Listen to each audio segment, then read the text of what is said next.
speaking of venture capital and things in the automotive world, have you seen Hoonigan, what they're going through? I have not. Well, they're like, in 2020, they were bought by Wheel Pros. Yep. I didn't keep up, but you can fill me in. Then so they're bought by Wheel Pros, and since your business guy sold businesses and stuff, Scotto and Ken sold it to Wheel Pros. Wheel Pros now changed their name to Hoonigan. Okay.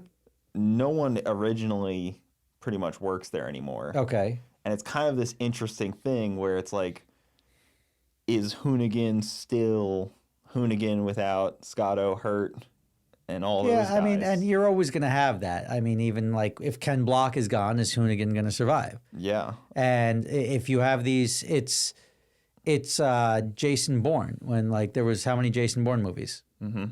There was 4 of them. Yeah. There was 3 with Matt Damon. Been 20 Batmans. And there was 3 with Matt Damon, and then 1 with some other dude. Mm-hmm. And like nobody looks at that as like a Jason Bourne movie because Jason Bourne was obviously Matt Damon. I think people just worry about the authenticity of, it being a big multi-billion-dollar corporation now buying out what was kind of like this backwood kind of... Yeah, I mean, you're always going to get that. And like you're always rooting for the guy to be successful, and then somebody becomes successful. And like look at Barstool. Barstool was bought out and then bought back. I'm fine. Like I'm happy for Scotto and those guys. Like I have no problem them selling out for millions of dollars. I really don't have any problem. Yeah. I just wonder, we should all be so lucky. Yeah, exactly. And I don't think Scotto probably personally cares about the future of Hoonigan at this point anymore, and he shouldn't. That's the whole thing. Like, we do this because we enjoy it, but if somebody came in and like, look, I'm going to buy Super Speeders for $20 million tomorrow.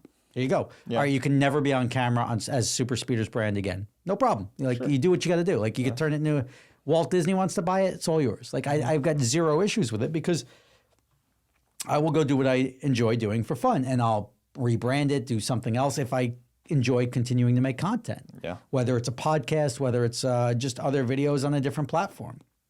I would never make another YouTube video if they wanted to write me a $20 million check. For sure. And I understand like Ken, when he was still around, he was he sold brands. Like he owned DC Shoes at one point, sold out of that. Like he's sold brands before. Like I'm not surprised that he wanted to make an exit from Hoonigan. Like, you built up a brand, and you make your exit, you ride off into the sunset, you live your life. And that's the whole thing. Some people will never let that go, but like that's part of the life cycle of a business. Every business has a bell curve.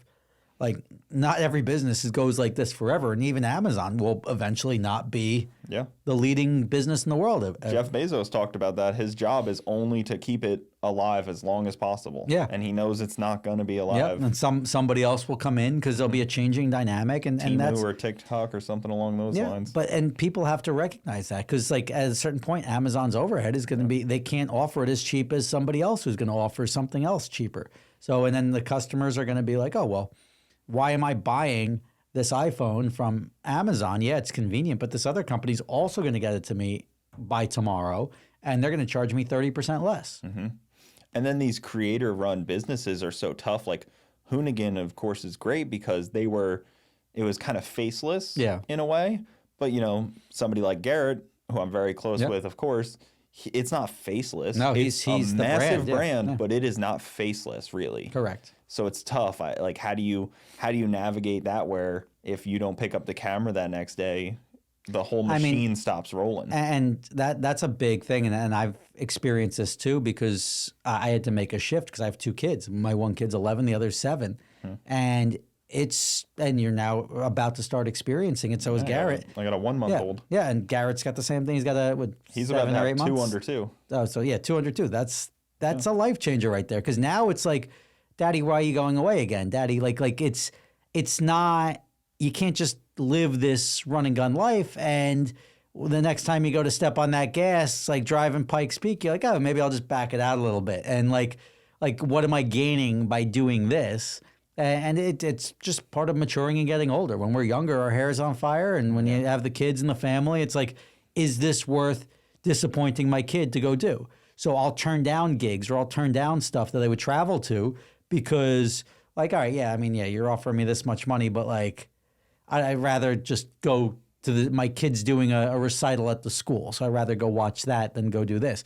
But if they obviously we'll always do stuff for enough money, but at the end of the day, our tolerance goes up for what we're looking for and then what we're willing to sacrifice. But that's just, it's part of aging and getting old and being part of a family, because you've got your wife and your child, and he's got. But then when you have this machine that needs so much then fuel, you have to introduce. Well, that's the problem, and that's a big issue. A lot of like brands and things have is they create so much overhead, and when the revenue starts dropping off, they start cannibalizing what's been created, and there's not much left in the end. Yeah. So being able to see that and like look out and see that is always very important, because if you're not growing, you have to mitigate how much you're spending, not like, we just have to go bigger, because then you take big risks and those big risks may not pay off. Yeah, and there's a lot of creators, of course, that have businesses that don't have their face attached to them, and they can build those pretty well, but then they still use themselves for marketing. Yep, exactly. But they don't realize, they're like, oh, I have this big business. It's like, yeah, but you're the marketer. Yeah. Like, it's nothing without like. I mean, that's what my luggage is ultimately going to be. It's just going to be something where I'm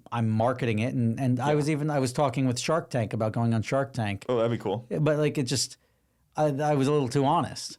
And they're like, oh, this is like refreshingly honest. I'm like, yeah, I just see this as a marketing opportunity. I've got my network of people, so I can get this thing out here too, and that's very enticing.